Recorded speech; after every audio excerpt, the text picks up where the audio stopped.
नमस्कार। आप लोगों ने भी महसूस किया होगा कि अगर हमें ये सूचना मिल जाए कि पहाड़ में बर्फ़ पड़नी शुरू हो गई है, तो ठंड हमें यहाँ लगनी शुरू हो जाती है। अब बच्चा है उस बात से बेखबर है कि पहाड़ में बर्फ़ पड़ रही है तो पड़ रही है, उसको इससे कोई मतलब नहीं होता। या पहाड़ की बर्फ़ पड़ने का कोई असर मैदानी इलाकों में भी आता है, उसको इस बात की भी कोई ज्ञान नहीं है। ज्ञान हमेशा हमें थोड़ा-सा इनसिक्योर सा कर देता है। अब वो ज्ञान नहीं होता है तो इसलिए उसको सर्दी का एहसास नहीं होता, वो जैसे मर्ज़ी घूमता है, ना इस तरह से अपने आप को टाइट करता है जैसे मैं अब पूरी तरह से अपने आप को टाइट करके बैठा हूँ। ख़ैर, जब भी सर्दी की बात आती है तो सर्दी से बचने के हम बहुत सारे उपाय ढूँढते हैं। कभी अलसी खाते हैं, कभी और गर्म चीज़ें खाते हैं। ऐसी एक बहुत प्यारी-सी चीज़ है बाजरा। वैसे तो पूरे भारत में मिलता है लेकिन उत्तरी भारत में अधिक मिलता है और हरियाणा में तो लोग बाजरे को अमृत समझते हैं। बाजरे के अंदर अगर हम पहले देखें तो उसमें मॉइस्चर लगभग साढ़े 12 ग्राम के करीब, अगर 100 ग्राम के हिसाब से देखें तो साढ़े 12 ग्राम के करीब मॉइस्चर रहता है और लगभग साढ़े 11 ग्राम ही उसमें प्रोटीन रहती है। फैट्स 5 ग्राम के करीब, यानी कि बहुत कम रहता है।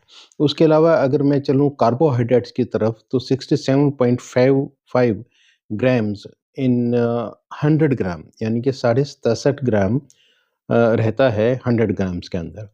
इसके अंदर फॉलिक एसिड भी बड़ी अच्छी मात्रा में रहता है। फॉलिक एसिड रहता है 45.5 माइक्रोग्राम। इसके अलावा पोटेशियम की जहाँ तक बात है, पोटेशियम इसमें रहता है 307 मिलीग्राम। अब आती है फाइबर की बात। फाइबर के बारे में बड़ा ना एक बाजरे में कितना फाइबर होता है, मैं बड़ी उलझन में हूँ। क्योंकि आईसीएमआर जिसको मैं सबसे ज़्यादा एप्रोप्रिएट मानता हूँ, जिसको मैं ज़्यादा ठीक मानता हूँ, आईसीएमआर तो कहता है कि 1.2 ग्राम फाइबर होता है। जबकि बहुत सारे साइट्स पे मैंने देखा, वहाँ पे कहीं 11 ग्राम लिखा है, कहीं 12 ग्राम लिखा है, कहीं 10.5 ग्राम्स लिखा है।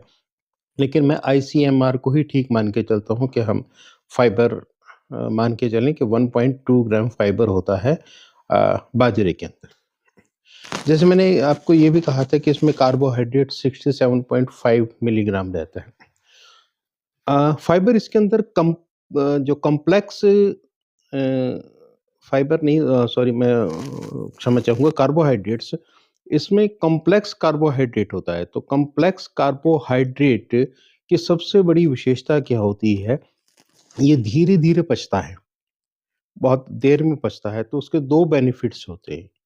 एक बेनिफिट तो सबसे बड़ा क्या होता है कि हम में से बहुत सारे लोगों की क्रेविंग होती है कि भूख बड़ी जल्दी लग जाती है, फिर कुछ खाते हैं। सर्दी के मौसम में ख़ास तौर पे भूख ज़्यादा जल्दी लगने लग जाती है, क्योंकि इस समय पाचन जो शक्ति है हमारी वो भी अच्छी रहती है। तो हमें भूख बहुत ज़्यादा लगती है तो हम खाते रहते हैं, उसका फिर कारण होता है कि मोटापे का कारण बन जाता है, या ये हृदय की बीमारियों का कारण बन जाता है, या कोलेस्ट्रॉल बढ़ने का कारण बन जाता है, ट्राइग्लिसराइड बढ़ने का कारण बनता है, ब्लड प्रेशर बढ़ने का कारण बनता है। बहुत सारी चीज़ें हो जाती हैं जब हम अनावश्यक रूप से खाना शुरू कर देते हैं। तो कॉम्प्लेक्स कार्बोहाइड्रेट का ये फ़ायदा है कि ये धीरे-धीरे हज़म होता है, जिससे पेट भरा-भरा सा रहता है, तो हमें बहुत जल्दी भूख नहीं लगती है। दूसरा सबसे बड़ा बेनिफिट, कि जब मैं डिस्ट्रिक्ट आयुर्वेदिक ऑफिसर था, तो मैं क्लिनिकल मीटिंग लिया करता था और उसमें मैंने एक मीटिंग के अंदर पूरी तरह से ओबेसिटी एंड डायबिटीज़ के ऊपर लिया था। मोटापे के ऊपर और शुगर के ऊपर, क्योंकि मुझे मैं ये बात कर रहा हूँ लगभग 2016-17 की। तो मुझे ये चीज़ें बड़ी परेशान करती थी कि आने वाले समय भारत के लिए बहुत अच्छा नहीं है। वैसे तो पूरे वर्ल्ड के अंदर ही ओबेसिटी और इसका डायबिटीज़ बहुत ज़्यादा केसेज़ बढ़ रहे हैं, लेकिन हम तो अपने देश के बारे में ज़्यादा सोचेंगे ना, तो यहाँ पे बहुत ज़्यादा बढ़ रहा है और ख़ास तौर पे उत्तरी भारत के अंदर तो बहुत ज़्यादा डायबिटीज़ और ओबेसिटी की केसेज़ बढ़ रहे हैं।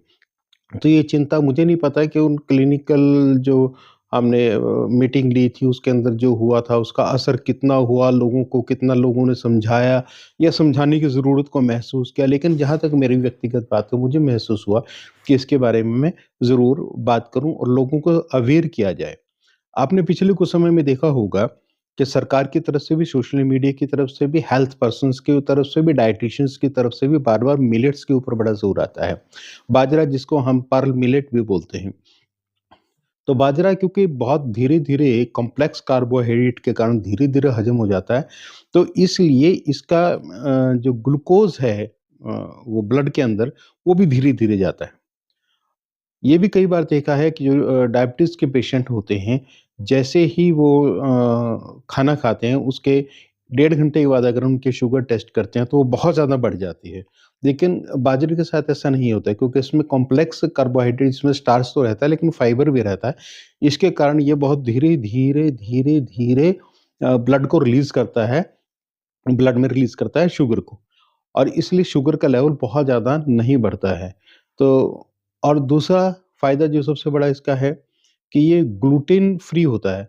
आजकल आपने देखा होगा, हालाँकि मैं नहीं मानता कि ग्लूटेन इतना बहुत ज़्यादा नुकसानदायक है, लेकिन फिर भी बहुत सारी चीज़ों के अंदर एक्स्ट्रा ग्लूटेन मिलाया जाता है।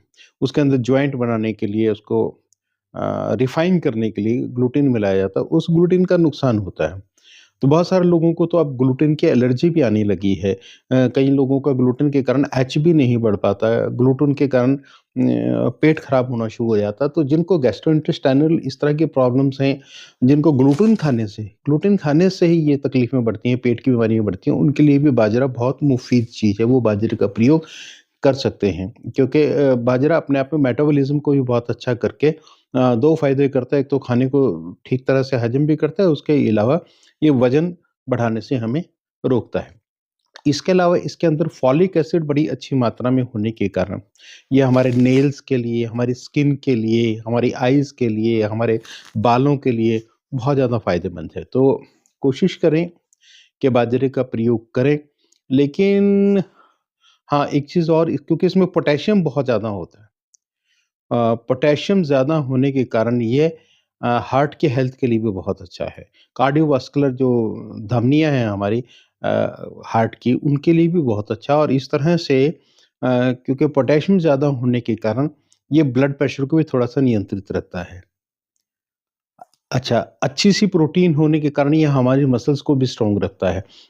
तो मैंने तो बाजरे की रोटी खाई है, बाजरे की खिचड़ी खाई है, हालाँकि बाजरे के और भी कई ढंग से प्रयोग होते होंगे। आप लोग कैसे प्रयोग करते हैं? अगर कोई उसका किसी ढंग से आप प्रयोग करते हैं, उसकी डिश आपके पास है, तो कमेंट्स बॉक्स में ज़रूर डालें कि आप बाजरे का प्रयोग करते हैं या नहीं करते हैं? करते हैं तो किस रूप में करते हैं? खिचड़ी, बाजरे की खिचड़ी या बाजरे की रोटी से अलग भी इसका कुछ प्रयोग आप करते हैं। लेकिन मैं हर वीडियो में तकरीबन कहता हूँ कि अति सर्वत्र वर्जियेत। अगर हम बाजरे का बहुत अधिक प्रयोग करते हैं, तो ये ब्लॉटिंग भी कर देता है, पेट में अफारा भी कर देता है, गैस भी बनाना शुरू कर देता है। तो हमें ये भी ध्यान रखना ज़रूरी है कि हम बाजरे का प्रयोग अ, एक लिमिट में करें। मैं लिमिट बताऊँगा कि कितना प्रयोग करना 24 घंटे में अच्छा रहता है।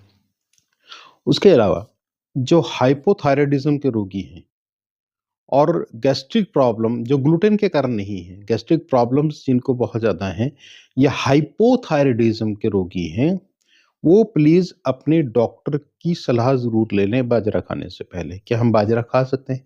खा सकते हैं, तो कितना खा सकते हैं? इसलिए आजकल डायटीशियंस की वैल्यू है, क्योंकि डायटीशियन हमें बताता है कि हमारे शरीर के हिसाब से, हमारी बीमारी के हिसाब से हमें क्या-क्या चीज़ें खानी चाहिए। एक चीज़ और, एक रिसर्च के अनुसार बाजरा जो है, वो ज़िंक, आयरन और कैल्शियम, इसके एब्ज़ॉर्प्शन को कम करता है। यानी कि अगर हम कैल्शियम ले रहे हैं, आयरन ले रहे हैं, तो बाजरा उसके जो पाचन है ज़िंक का और आयरन का, उसके साथ कैल्शियम का, उसकी एब्ज़ॉर्प्शन को भी कम करता है। हालाँकि बाजरे के अंदर फ़ॉस्फ़ोरस होता है, मैग्नीशियम होता है, जो हमारी बोन्स के लिए बहुत अच्छा है।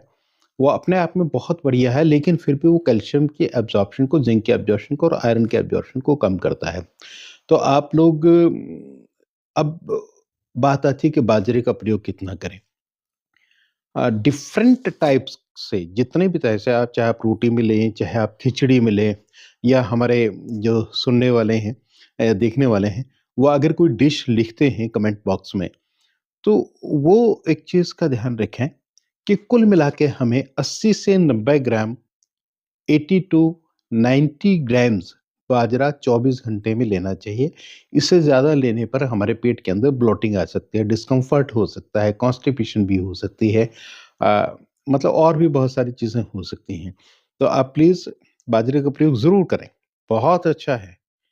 और लोगों को भी सलाह दें बाजरे का प्रयोग करने की, क्योंकि मैं भी सर्दियों में बहुत करता हूँ बाजरे का प्रयोग।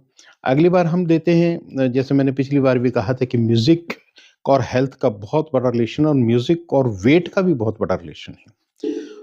जो म्यूज़िक सुनते हैं उनकी वेट भी कम हो सकता है।